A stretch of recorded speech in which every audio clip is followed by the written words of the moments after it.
السلام عليكم ورحمة الله وبركاته. النهاردة عندنا منيو جميل جدا. يلا استعد لرمضان وسحور رمضان ودمس الفول بطعم وريحة زمان. ان شاء الله النهاردة هنعمل مع بعض كده حبة فول عجمية، مش هتاكلي قبلهم ولا بعدهم. هنعمله بفكرة جديدة، كانوا اهالينا زمان اجدادنا وامهاتنا بيعملوا بالطريقة دي، وكان الفول تحفة. شايفين الفول ما شاء الله لونه جميل جدا، مستوي سوا كهرمان، حاجة كده اللهم بارك روعة. ان شاء الله هتجربي الطريقة بتاعتي دي وهتعجبك جدا. يلا بينا نشوف عملناها ازاي. عندي نص كيلو من الفول، ولما تروحي تشتري الفول هاتي الحبايه اللي لونها فاتح دي، ما تجيبيش اللي لونها محمر دي وبتبقى صغيره. نقيه الاول من لو في طوب زلط اي حاجه كده مش مرغوب فيها طبعا هتشيليها. وبعد كده هتغسليه غسله كويسه جدا، وهننقعه بميه عاديه جدا من الحنفيه، ميه ساقعه. وهسيبه حوالي 12 ساعه. نقعته من بالليل وسبته لتاني يوم اشتغلتي فيه. لو انت حابه تسرعي من عمليه السوى هتضيفي نص معلقه من بيكربونات الصوديوم. بصراحه انا ما ضفتش وما خدش معايا سوا خالص. تاني يوم شايفين الفولية ما شاء الله حجمها كبر وتضاعف ازاي. عشان كده قلتلك هاتي حبايه الفول اللي لونها ابيض دي، ما تجيبيش اللي لونها محمر. الصغيره حجمها مش بيزيد، وكمان طعمها بصراحه ما بيبقاش حلو. هنحتاج كمان لنص كوبايه من العدس الاصفر. نقيت العدس كويس جدا برضو من اي حاجه فيه قبل ما اغسله. هاخد الاتنين كده على الحوض هغسلهم غسله كويسه جدا، وهنرجع نشوفهم تاني مع بعض. الفول بعد ما غسلته والعدس غسلته كمان وسبته صفى الميه تماما. دلوقتي هنجيب الدماسة بتاعتنا، تقدري تدمسيه في حلة. بس طعم الفول في الدماسة يا بنات بيفرق جدا، بصراحة طعمه في الدماسة مختلف تماما. جربت اللي في الحلة وجربت اللي في الدماسة، لا اللي في الدماسة طعمه احلى بكتير. هاخد الفول كده هحطه في الدماسة بالطريقة دي. اتمنى منك لو اول مرة بتشوفي قناتي وتشوفي فيديوهاتي ياريت تقيميها وتدعميني باللايك والاشتراك وتفعيل الجرس عشان يوصلك مني كل جديد. خلاص كده بعد ما حطيت الفول، ودايما تخلي الفول كده نص الدماسه، يعني الدماسه بتاعتي دي تشيل كيلو الا ربع. بس انا ما بحطش فيها غير نص كيلو بس، ما بحبش اخنق الدماسه عشان الفول كده ياخد راحته في السوا. وتلاقي الحبايه كده حجمها زاد وخدت راحتها في السوا. انما لو خنقتيها هتلاقي الفول كده في النص حبايه مستويه وحبايه لا. فدايما ادي براح كده للدماسه وخلي فيها مساحه فاضيه عشان الفول يستوي حلو. كمان نزلت بنص كوبايه العدس بعد ما صفى الميه اللي فيه تماما. شايفين الفول واصل فين؟ يعني واصل اقل من نص الدماسه كمان. دلوقتي هنضيف نص معلقه كركم. وناس كتير بتقولك الكركم بيغير طعم الفول. مستحيل طبعا، من زمن الزمن واحنا بنضيف الكركم ده، مستحيل يغير طعم الفول، بيديه لون جميل جدا. والكركم اصلا صحي، المفروض نستخدمه في اكلات كتير جدا. هنضيف معلقه سكر عشان يسرع من عمليه التسويه. وكمان هنضيف ليمونه بقشرها. الليمونه تغسليها كويس جدا الاول، وكمان لو نقعتيها في 5 دقايق كده في معلقه خل هيبقى احسن. هنقسم الليمونه بالنص، ولازم نشيل البذر تماما. ما تخافيش الفول مش هيمرر ولا حاجه، لان احنا شلنا البذر اللي في الليمون. بس هيحافظ على لون الفول وهيخلي الفول ما يسودش. في ناس بتضيف خل، وفي ناس كمان بتضيف لون بيجيبوه من عند العطار، بس ما انصحكيش بيه. في ناس بتضيف بابريكا. بصراحه كل الحاجات دي ملهاش اي لازمه. في ناس بتضيف رز، في ناس بتضيف فول عشان القوام يتقل. اوعدك جربي الطريقه دي وهتطلع معاكي ناجحه ان شاء الله بنسبه 100%. وهيطلع القوام تقيل جدا زي ما انت شفتيه في الاول. خلاص كده بعد ما ضفت الليمونه، دلوقتي هنضيف عليه ميه سخنه من الكاتل. يعني انا بتكلم كده والكاتل شغال، او بحط الفول في الدماسه وكنت مشغله الكاتل لحد ما فصل. هننزل بالميه المغليه على الفول، ما ينفعش ابدا تضيفي ميه ساقعه.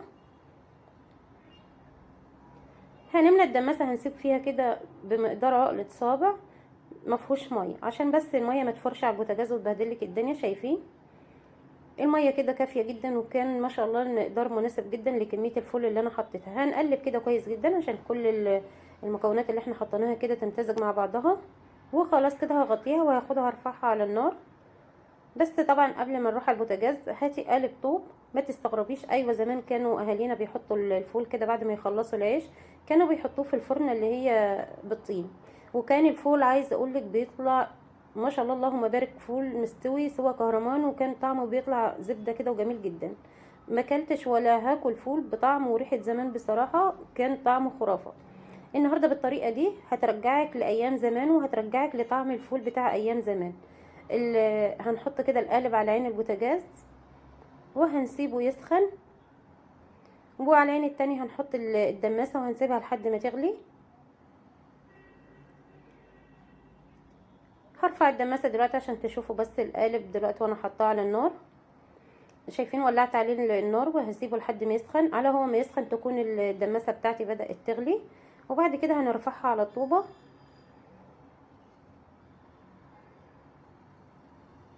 هسيبها تغلي. وخلاص كده الدماسه بدأت تغلي. دلوقتي هطفي عليها، وعشان تستوي معايا بسرعه والميه ما تتبخرش والفول لسه يفضل ني وما نزودش ميه تاني. انا عايزه اقولك ما ضفتش ولا نقطه ميه على كميه الميه اللي انا ضفتها دي، والفول استوى ما شاء الله اللهم بارك سوى كهرمان وكان جميل جدا. هنجيب كده قطعه من ورق الفويل، الورق الحراري، عشان بس يكتم البخار ويكتم الحراره والفول يستوي بسرعه. وهنغلف بيها كده الدماسه، وبعد كده نغطيها بالغطا بتاعها. في ناس بتملى حله ميه وبتحطها فوق الدماسه عشان ما تفرش، بس انا هنا كنت مقلله الميه بمقدار عقله صابع كده عشان ما تفرش، وفعلا ما فيش ولا نقطه ميه نزلت على البوتاجاز، وكان مقدار الميه مناسب جدا. دلوقتي هنحط قطعه الفويل. اتمنى لو انت لسه مكمله معايا الفيديو لحد دلوقتي يا ريت تدعميني باللايك والاشتراك وتفعيل الجرس عشان يوصلك مني كل جديد، وكمان عشان غيرك يستفاد بالفكره والفكره تقدر توصل لعدد كبير. خلاص كده غلفتها حلو بورق الفويل. دلوقتي هحط الغطا بتاع الدماسه وهرفعها على الطوبه وهسيبها. عايزه اقولك خد معايا بالظبط ساعه ونص. خلاص كده هرفعها على الطوبه. الطوبه دي ميزتها يا بنات الفتحات اللي هي فيها دي بتخرج الحراره، بس عايزه اقولك لو انت ما لمستيش الفول وما حطيتيش فيه معلقه ولا قلبتيه مستحيل تلاقي فوله اتحرقت او الفول لزق في الدماسه من تحت، لان الفول ده يعتبر مستوي على البخار. النار بتخرج من الفتحات اللي في الطوبه دي، بس النار ما وصلش الدماسه، عشان كده مفيش حاجه هتتحرق من تحت، ولا هتحس بريحه دخان، ولا هتحس باي حاجه، هتحس بطعم الفول اللهم بارك روعه. طريقه جديده وجميله جدا، طريقه اجدادنا وامهاتنا زمان ما كانش فيه احلى ولا اطعم منها. دلوقتي هسيبه، انا مش هاجي ناحيته خالص. بعد نص ساعه بس كده هاجي ابص عليه واقلبه تقليبه، وهنشوف ان شاء الله في بعد ما يستوي هيبقى شكله ازاي. انا هنا كنت بقول لكم النار بتخرج من الفتحات وهتسوي الفول. عايزه اوريك الفول دلوقتي وهو بيغلي.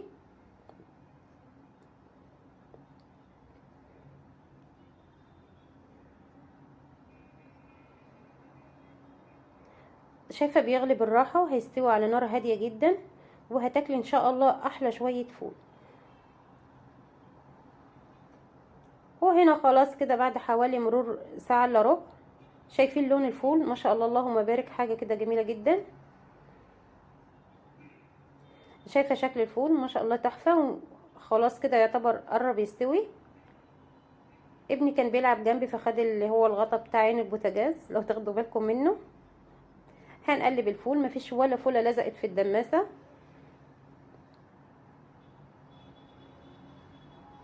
وكمان لونه ما شاء الله اللهم بارك تحفه. في ناس بتضيف دقيق وفي ناس بتضيف نشا، اوعي تعملي كده، بيبقى طعمه مختلف تماما من غير نشا ولا من غير دقيق، وهيبقى قوامه تحفه بالطريقه دي.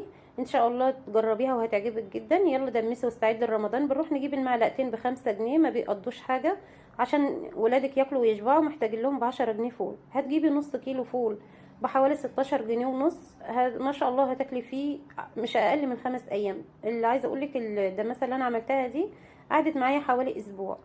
اعملي بقى شكلي براحتك، تعملي فول بالطحينه، فول بالطماطم، اللي انت عايزاه هتشكلي وتنوعي بقى براحتك. شايفين خلاص هنا الفول كان استوى ما شاء الله اللهم بارك، جميل جدا.